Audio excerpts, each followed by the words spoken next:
When it comes to Bleach, the concept of death has always been constantly used. I mean, the direct translation of Shinigami is death god. Death is everywhere in a world where death itself isn't all that common. I mean, this is a story where people survive being cut in half. However, for today's video, we're going to be explaining every death inside of the story of Bleach. And by that, I mean anyone who was killed. With the upcoming Hell arc, we have no way of knowing who will technically stay dead. And also, if we want to get technical about the Shinigami are already dead, and hollows don't really die, as when they are killed they are cleansed of their sins and are sent to either Hell or the Soul Society. So yes, this is a world where people don't necessarily die when they are killed. Also, I will leave unnamed characters, normal hollows besides 3, Fracione, and deaths in the flashback out for the sake of time and energy. I really don't need to be talking about this furball thing being eaten whole. Scrumptious. Finally, one last thing before we ride into today's video is if you guys could drop a like and subscribe, it would genuinely help me out a lot as I'm on my road to 2,000 subscribers. Also, check out SpeedWagon's channel, link in the description. He's editing the audio of this video for free, so it's very much appreciated. He's a homie, he's a goat, he owns a boat. Now go check him out, please.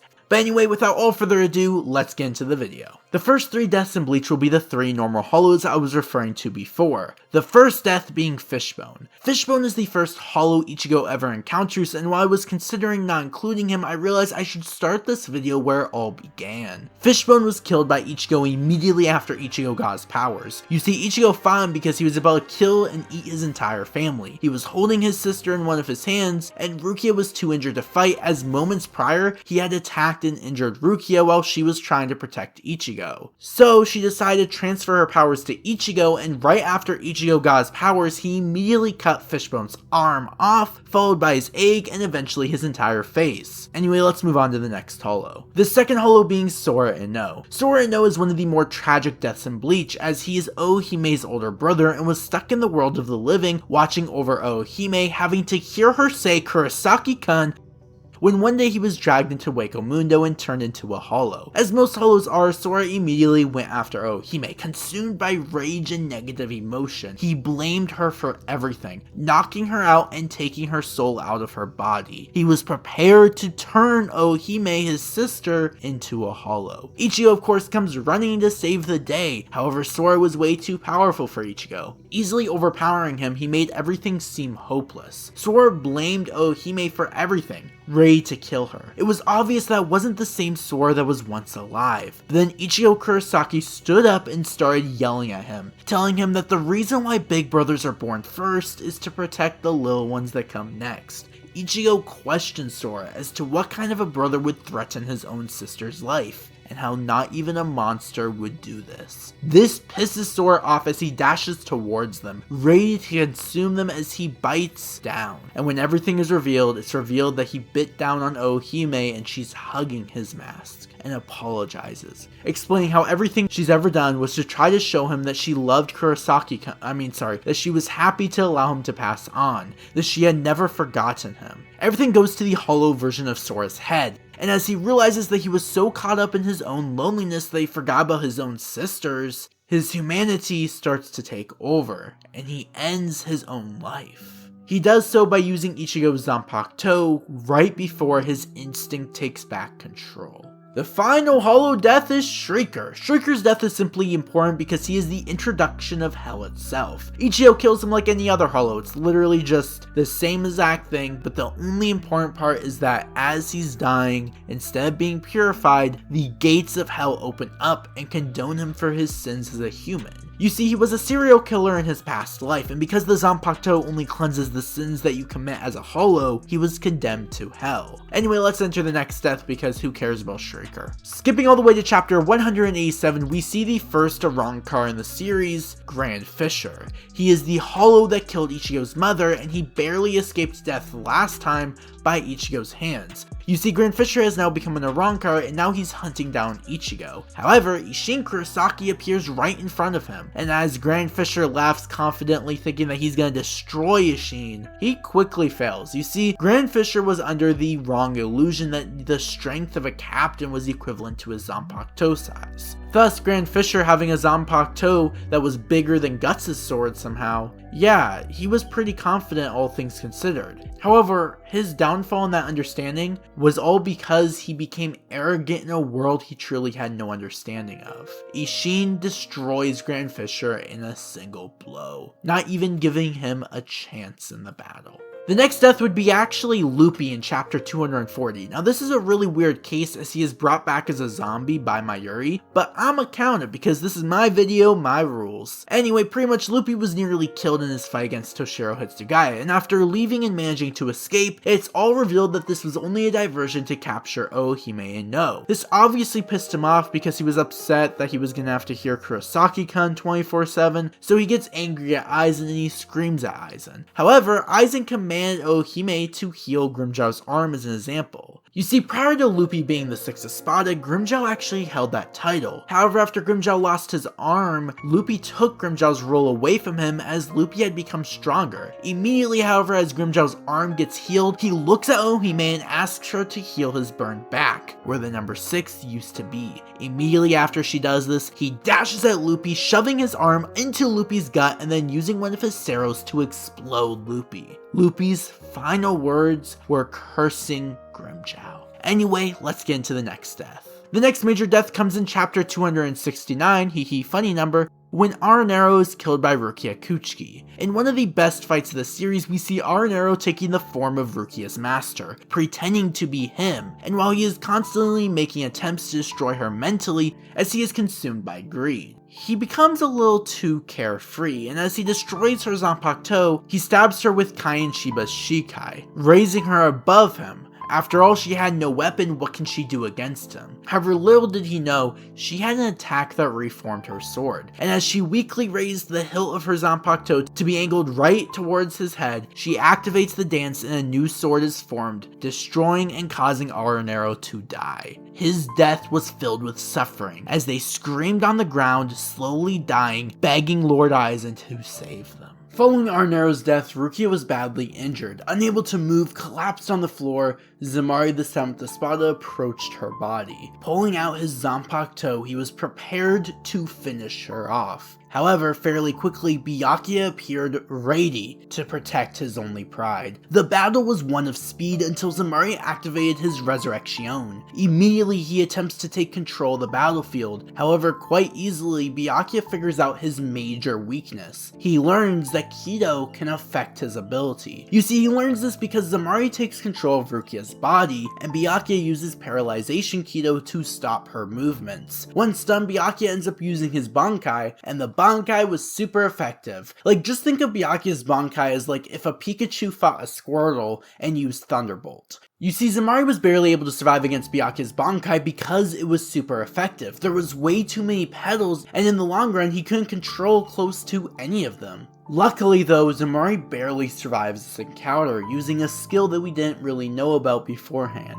But Byakuya was still ready, because as Zommari was using his ability to try to take control of Byakuya once again, Byakuya uses Bakudo number 81, a technique that can block Kido and some of the other Reishi style attacks like Zommari's ability. Zommari then begins to beg for his life. However, after realizing this won't change Byakuya's mind, he ends up trying to convince Byakuya that he is a hypocrite for being a Shinigami, how him killing Zommari would cause Byakuya to be hypocritical. However, this left Byakuya unfazed, and as he kills Zommari by cutting him across his chest, he looks at him and says, "I'm not going to kill you because I'm a Soul Reaper. The only reason I'm going to kill you is because you aimed your blade at my only pride." And as Zommari begins to fade into nothingness, he yells praise for Lord Aizen. And then he oxygen not reach lungs. After Zommari's death, we have my third favorite Espada inside the entire series, Szayelaporro Grands. I definitely didn't say that right, but you can blame Kubo for giving him such a difficult name. Come on, Kubo. Anyway, my third favorite Espada, Grands' death happened during his science battle against Mayuri. Pretty much, Grands was eaten by Mayuri's Bankai,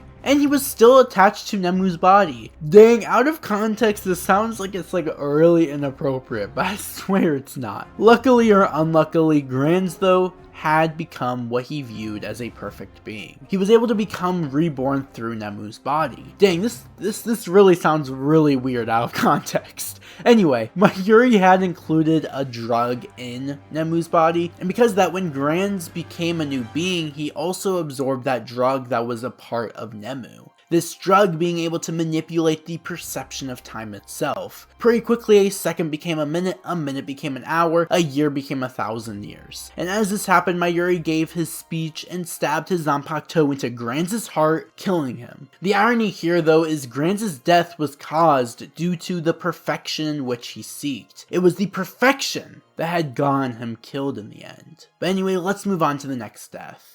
Nnoitra was a psychopath, man. He died the death he always wanted. It happened in chapter 313 when Kenpachi Zaraki dealt a deadly blow to Nnoitra's chest. And as Nnoitra fell to the ground, he began to slowly bleed out, but this was not how Nnoitra wanted to die. For many years, Nnoitra seeked death through combat. He wanted to be finished off in his fights. He seeked a worthy opponent to finish him off. And as he got cut by Kenpachi, he realized that there might be a slight chance that he might live, or he'll just die from bleeding out. This wasn't what he wanted. His chances of survival were low, but they were still around. However, he decided to taunt Kenpachi to try to finish him off because he seeked death in the end. In the end, he did die. Kenpachi eventually did finish Nnoitra off. However, it was a death that Nnoitra had always seeked. In chapter 553, we received my second favorite death scene in all of Bleach. Sometimes favorite, it fights over Gin's death, but we'll get there when we get there. This being obviously Ulquiorra, the Espada of Emptiness. For a long time, Ulquiorra wanted to learn the meaning of a heart. It was a concept he was not only, to my belief, afraid of,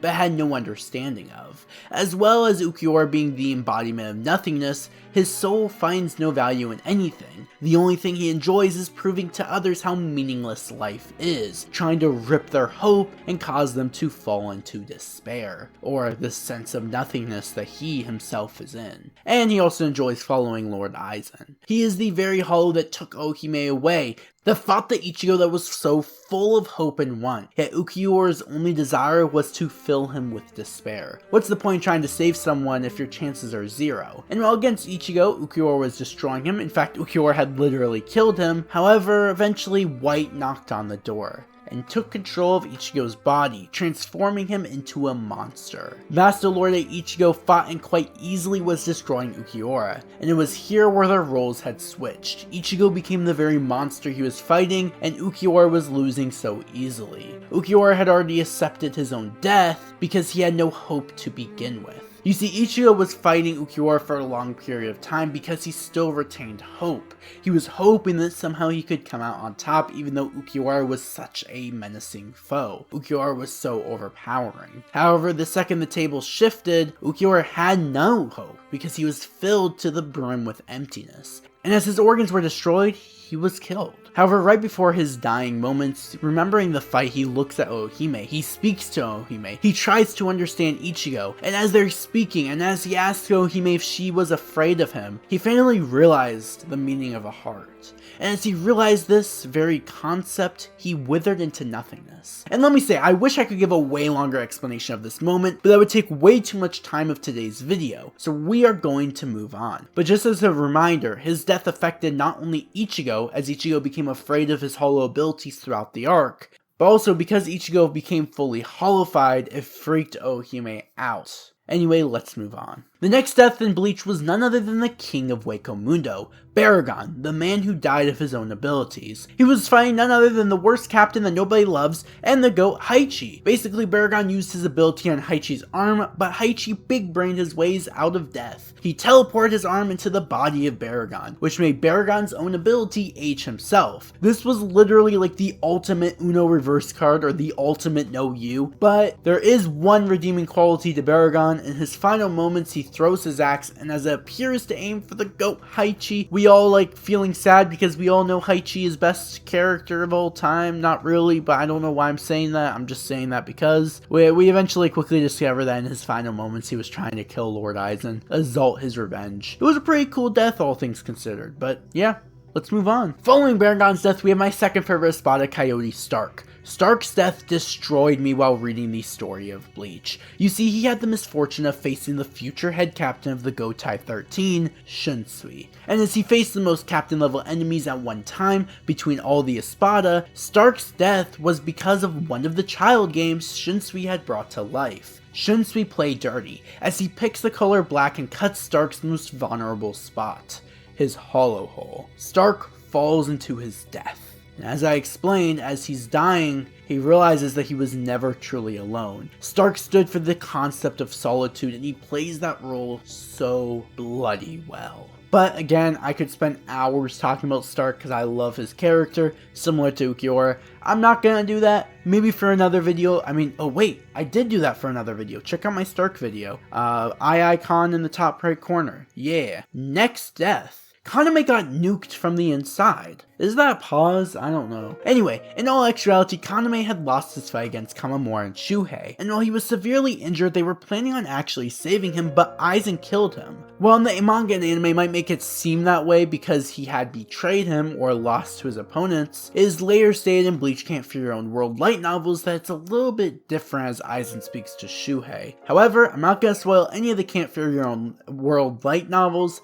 Go check them out yourself. It reveals so much information, and I love them a lot. Wonderweiss got the Muda Muda from the Yama Yama and became a Nuka Nuka. What the heck am I doing with my life? Okay, listen, I don't care about Wonderweiss in any shape or form. I'm not going to continue talking about him. Just know he died from Yamamoto's punches, that's all. And then he exploded. Finally, my favorite character's death. Gin Ichimaru, the man who contains the god-killing spear. The man who made a god fear death. The man that for only a second cornered the man who claimed to be God. Gin Ichimaru's death happened due to his own mistakes. After stabbing Sosuke Aizen with the Bankai Kamishini no Yari, he jumped through the hole that he made and he took the Hokyoku from Aizen. And while the poison was destroying Aizen's cells, little did Gin know Aizen was still able to use the power of the Hokyoku. Thus, Aizen was able to regenerate his entire body and evolve his being ahead of what Gin just fought. Evolution requires fear, and this was entirely a part of Aizen's plan. And after all this, Aizen just kills Gin Ichimaru like he's an ant. It was a very sad death, especially with his origin story with Rangiku, and it's a moment that still haunts me to this day inside of the story of Bleach.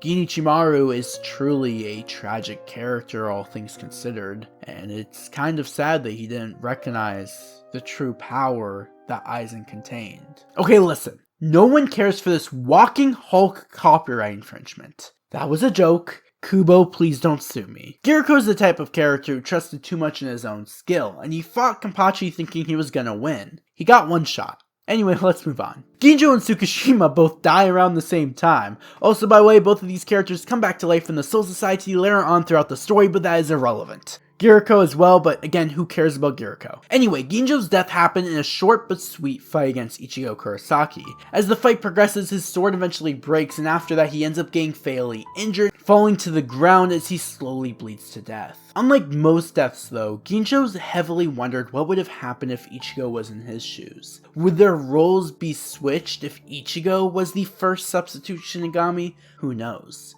Tsukishima, on the other hand, had quite a prolonged death. You see, Ginjo was quick to die, but Tsukishima was not. He was fatally injured by Byakuya Kuchiki. You see, he used his Fullbringer ability to insert himself into Byakuya's past, becoming important to Byakuya. However, Byakuya still attacks him, and he does so by tricking Tsukishima. He hides some blades in his hands, and as he looks like he's gonna lose, he attacks Tsukishima up close, releasing the blades and shoving them, creating a hole in Tsukishima's body. The injury does result in Tsukishima's death, however Tsukishima still witnesses Ginjo's death, and in fact he even still tries to surprise attack Ichigo right after. However, he fails after Rukia tries to take the attack, but then Rukia takes the attack for Rukia. Eventually though, Tsukishima falls to the ground and begins to succumb to his wounds. He grieves for Ginjo's death, and as he is about to die, he suddenly calms himself down. You see, Shishigawa, and I don't care about this man, he has fists, and his ability sucks. And he fought Ikaku, and Ikaku's a goat, but who cares about Shishigawa?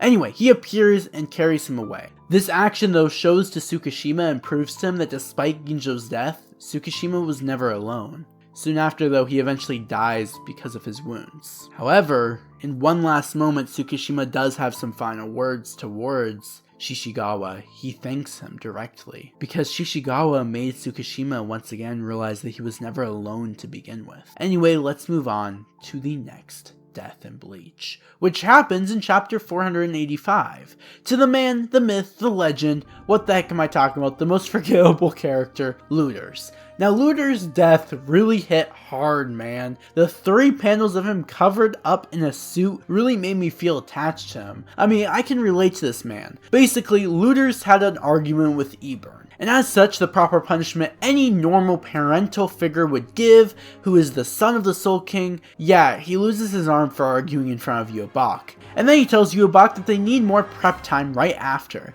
and as a response, Yhwach asks him if he can see the future. But before he can respond to this statement from a simple wave of Yhwach's hand, Looters doesn't feel so good. And just like Spider-Man from Thanos, he goes bye-bye. Anyway, let's move on to the next death. Speaking of Eburn dies right after, by Yhwach. The man was too obsessed with beds. Let's talk about it. Finally, after, how long are we into this video? 20 minutes? The first good guy's death happens, and it happens around chapter 486, when Shojiro Sasakibe dies from the injuries that the Wonder Reich did to him. In the previous chapter, you see, his dying words were not to say goodbye, but he warned Yamamoto that they can counter the Bankai. This death is actually very notable in the series because it's the turning point of the story. For the first time, someone close to Yamamoto, heck, somebody who is truly good from the start to finish, has died. And by good, I mean Shinigami on the Shinigami side. You could argue that the Shinigami aren't good, necessarily. They're very morally gray. But this is still a turning point inside the story because while his death didn't hit the audience hard, we barely knew Sasakibe. It definitely hit the characters pretty hard. We can see the effects on Yamamoto.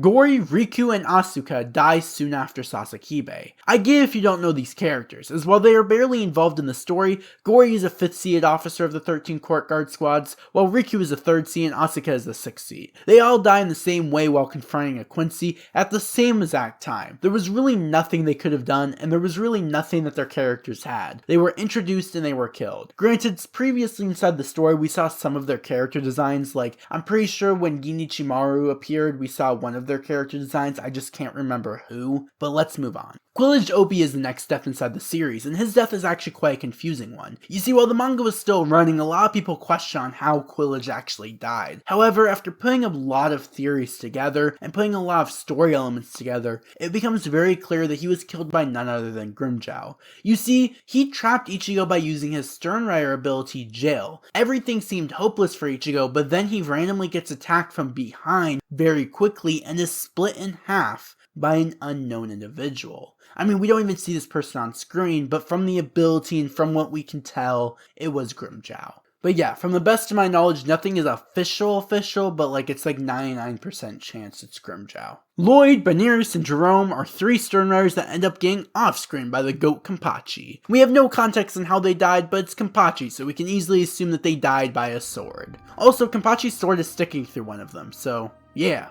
Driscoll's death was a very quick one. You see, Driscoll was the individual, the Sternritter that killed Sasakibe, and as such, he was about to kill Shuhei as well. However, he had the misfortune of Yamamoto finding him before he could do so. While Driscoll goes into the Bankai he had stolen from Sasakibe, this actually pissed Yamamoto even more, because as Driscoll used it, it reminded Yamamoto of where he got his scar from, Sasakibe. And as he does get shot by the Bankai, Yamamoto screams in anger, saying Sasakibe's Bankai was absolutely not that weak, and in a single slash of Ryujin Jaka, he burns and reduces every bone, every hair, every cell of skin that belongs to Driscoll to ash. And in that moment, Yamamoto then decides to pledge that he will kill every other invader, and then runs off to go kill the next one on the list, Lloyd's brother, Royd. Roy died from Genryusei Yamamoto's Bankai reveal in chapter 510. He didn't stand a chance and was killed after Yamamoto used all 4 directions of his Zanpakuto. However, in the end, he did accomplish one thing. He held Yamamoto off until Lord Yhwach could come out and fight Yamamoto.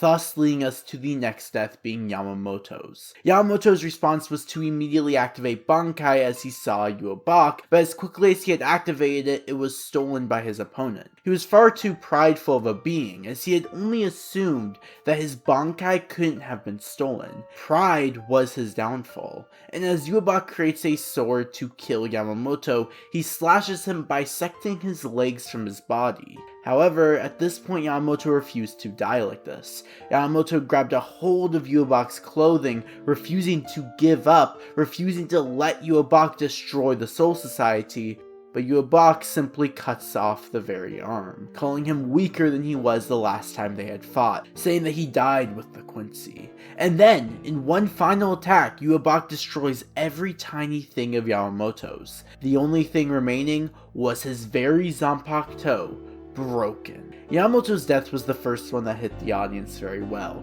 It truly showcased that the threat that the Gotai 13 was up against this time was real, and that it was even crazier than later, only to be further proven by Byakuya's defeat later on in the story. This enemy, the Sternritters, were league above the last. Following Yamamoto's death, we have Shax, who was instantly killed by Ichigo. After Ichigo managed to escape the jail that had trapped him, Shax just didn't stand a chance, bro. Oh yeah, I almost forgot, Byakuya Kuchi's death. Oh wait, that never happened. My bad. The next death happens quite a few chapters down the line. In chapter 527, we witness the death of the first Kenpachi, Retsu Unohana, or rather Yachiru Unohana's death.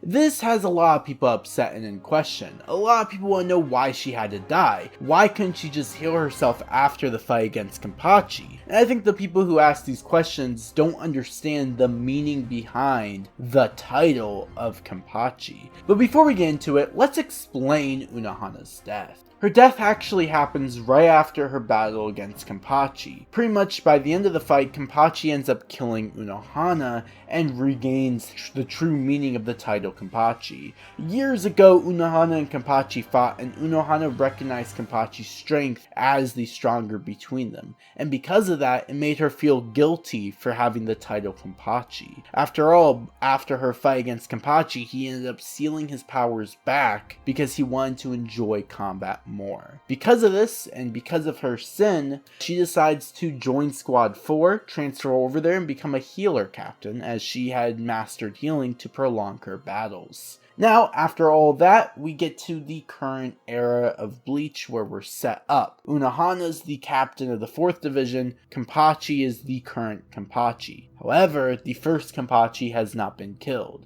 The title of Kenpachi means the strongest warrior, meaning only one can be alive at one given time.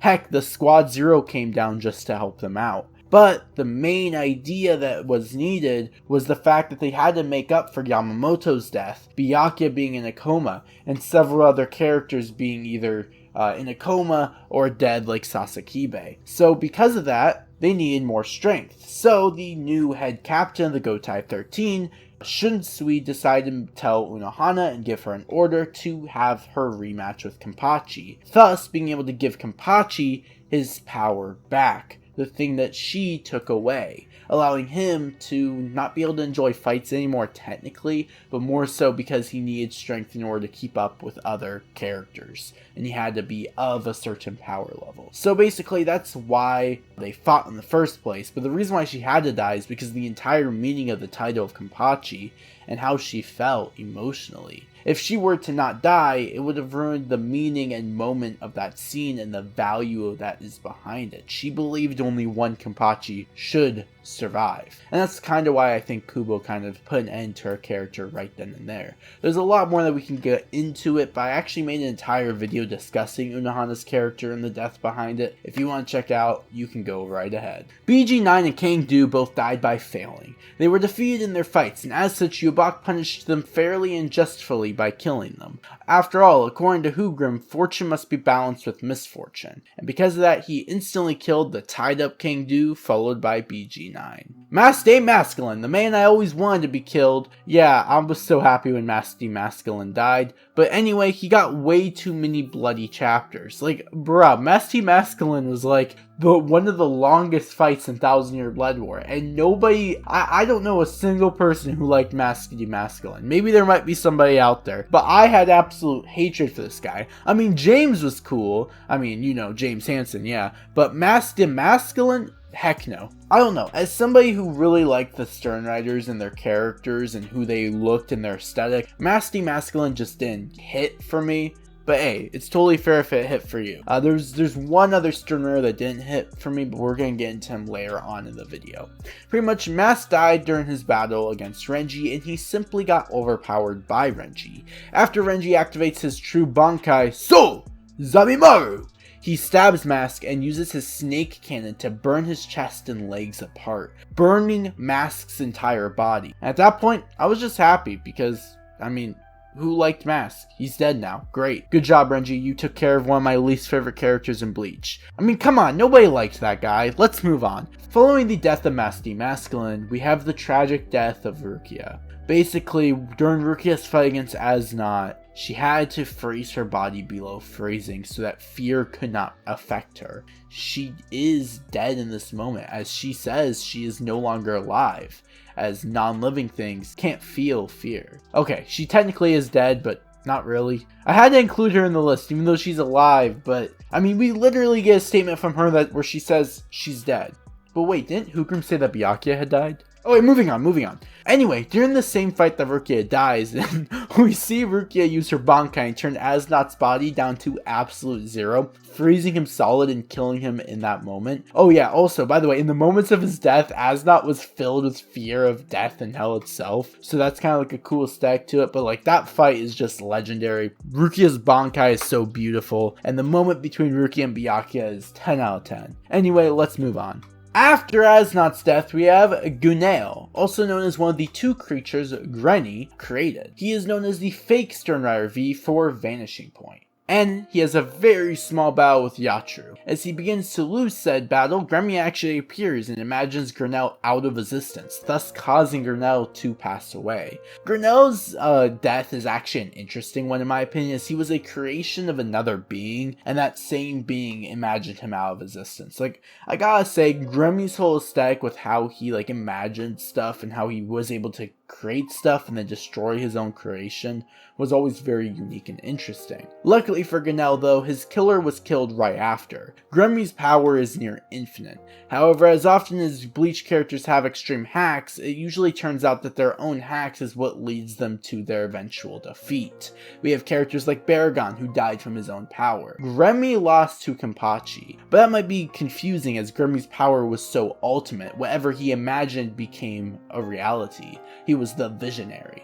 But he lost solely because he imagined himself to have the strength and power of Kenpachi, but his own body was unable to handle the monster that was Kenpachi, and as such he destroyed himself in the end. A lot of people find distaste in the way Gremmy died, however I kinda like the way in which he died because it was kind of foreshadowing towards Kenpachi's Bankai. But let's move on to one of my least favorite deaths inside the series. Bambi's death made Bambi fans upset. So basically, the goat of taking L's, Mr. Kamamura, activates Bankai and fights Bambi, basically destroying her to the point where she is too weak to even be able to move. And as all of her homies surround her, this little piece of trash decides that she should finish off Bambi and turn her into a zombie. And guess what? She does it. Imagine if you had a homie that treated you that way. I would just block them and no longer be their homie. Like, they're a snitch for real. Anyway, the whole relationship is just terrible for me to watch, and in all honesty, it just made me so bloody angry. So while Bambi is still alive, the way she is treated and presented makes me just wish she hadn't been revived in the end. Also, she was as dead as Luffy was, so she does get included, but bruh, why did Kubo do my gal like that for real? Come on, Kubo. Now it's time to talk about the worst Sternritter ever Kubo has ever created. And I really don't want to talk about this diaper-wearing, milk-drinker, EDP acting piece of trash. Pepe is dead, but he never should have existed in the first place. So I'm happy that he's dead, but the fact that he existed was I don't know why he ever was an idea. After Pepe gets destroyed by Mayuri's zombies, pause. Anyway, after that, one of his fellow Sternritters decides to eat him. Pause. Anyway, let's move on. Nyanzol viewed himself as invincible. As dozens of guards surrounded him, his Sternritter ability was able to just blow them away, and similar to past characters, he became overconfident in his ability known as W, the Wind. And while Senjumaru kept sending guards around Nyanzol, Senjumaru was secretly sewing a cloak to trap Nyanzol and the Wind ability in one location. Immediately, Nyanzol thought he was invincible and started, laughing at Senjumaru, which was about to attack him. However, little did Nyanzol know the cloak was surrounding him and he was trapped within. He started to freak out, however the fear was pointless in the end, because immediately spikes from within the cloak, and I think also from the outside, kill Nyanzol. I'm just gonna sum up Squad Zero by just saying they all die and come back. I'm not going to go into detail. Ichibei had the coolest death though. Let's move on. Robert's death happens in Yhwach's dire need for more power. Using his majesty's Australian light, he stripped Robert of his abilities and caused his flesh to melt away, this leaving nothing but bones. After Robert's death though, Kubo finally decided to kill another good guy, his name being Jushiro Ukitake. The Soul King was dying, and as the worlds shook, everything seemed hopeless. The worlds were going to collide and the Shinigami were going to lose the battle. However, when everything seemed lost, Ukitake activated a ritual using the Soul King's arm that had saved him from a dangerous illness when he was just a boy. The arm managed to save the Soul King, but wasn't long after that where Yhwach absorbed the Soul King's arm, thus killing Ukitake in the process. Following Ukitake, during the same moment, the Soul King actually dies as well. And that was kind of explained earlier when Ichigo cuts him, he gets very attached with the arm, and then Yhwach absorbs both of them, the arm and the Soul King's energy. Anyway, we also have Nanana's death. Don't ask Kubo why he picked that name for this creature because I have absolutely no idea why. Nanana's fought and paralyzed Sosuke Aizen, but then with a twist of fate, Bazz-B turns on Nanana and shoots him with his finger, resulting in Nanana's sudden death. Who cares? Nanana deserved to die anyway for having a name like Nanana. In chapter 634, a fan-favorite Sternritter meets his end, and that Sternritter's name is Bazz-B. The story of Bazz-B and Hugrim has to be among some of the best parts in Bleach's manga. It's a tragic section in my opinion. Bazz-B was on a mission to kill Yhwach after everything Yhwach had done to him. After all, Yhwach technically betrayed him. And Hugrim has now gone in the way, refusing to allow Bazz-B to pass. They clash, and while Bazz-B constantly fights back, it all proves to be useless, as Hugrim is far too powerful, and in one slash causes Bazz-B to fall to the ground in pain. Dying, Bazz-B was even more upset, because he thought Hugrim having to kill him would affect Hugrim emotionally far more. Bleach chapter 643, we received the death of Mayuri's lieutenant Nemu. Nemu was killed in her fight against Pernida, but what makes her death interesting isn't the fact that she died, but what her death meant for Mayuri. Nemu died by being torn to shreds by Pernida's ability. She fought admirably, and as she was being consumed, Mayuri had finally woken up. Granz's ghost appeared to him, explaining how Mayuri had eaten his own words, and actually viewed Nemu as a perfect creation, a term in which he despised. But while Nemu was being eaten, he had a genius idea. He took one part of Nemu's body, and taking this specific part, we get to the next death, Pernida. Now, Pernida has eaten Nemu's body besides a specific piece of her body, which restricts the fast growth. Because of this, Pernida's body basically explodes due to excessive growth. The fight is amazing, and so is the death of both of these characters and their meaning for the entirety of the Bleach story. Right after Pernida's death, we get to see another one in chapter 654. We see Lily-Baro having his own power being reflected directly at him by Naneo. And because of that, Lily-Baro eventually dies. He basically splits himself up into multiple clones and attempts to destroy the Soul Society as one last piece of revenge, until Ulquiorra puts a stop to him and defeats all the clones. Now it's time to deal with some of the last couple Schutzstaffel.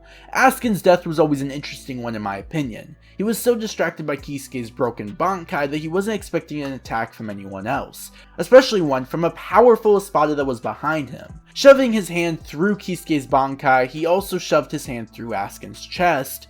Grimmjow slowly killed Askin. Askin collapses and dies. Gerrard probably has the least satisfying death in the series of Bleach. Gerrard died not from his opponents but after facing off against Vizards, Renji, Byakuya, Kenpachi, and Toshiro. He loses because Yhwach uses his Oswalen light to burn his skin off and kill him. I'm sorry, it was really dumb. Like, we got so many power reveals against Gerrard and none of them were used to defeat him. But instead, after several chapters of watching this fight, he just dies from his own leader, the father of the Quincy. I'm not saying it's necessarily bad writing or inconsistent story tones or writing, but it's just unsatisfying to see that be the conclusion of Gerrard's life. After Gerrard's death, we have probably one of my favorite, if not my second favorite Sternritter, Yhwach. Now there's a lot of talk when it comes to Yhwach as a character, but his death is one thing I really liked about it. Yhwach dies similarly to how Gerrard dies. However, when it comes to Yhwach's death, defeat and death caused by Yhwach is much more befitting and satisfying with his story. Especially in the end when he tells Ryu to transfer each other's wounds and everything else. After all, he was going to die anyway. I love the way Yhwach died, and it pleasantly passes the torch to the final death in Bleach, which is Yhwach.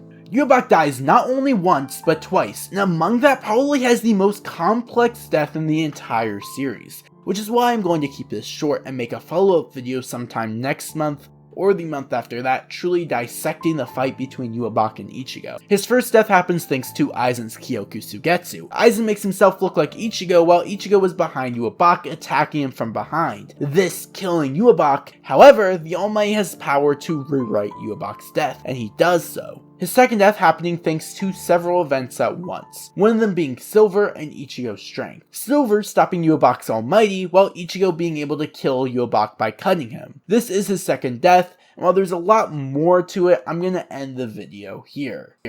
But anyway guys, thank you guys so much for watching today's long video and taking time out of your day to watch one of my videos. If you guys are new to the channel, don't forget to hit that subscribe button and help me hit 2,000 subscribers. Also drop a like on today's video. Today's like goal is going to be 50 likes. Can we do it? And, in the words of Genichimaru, bye bye.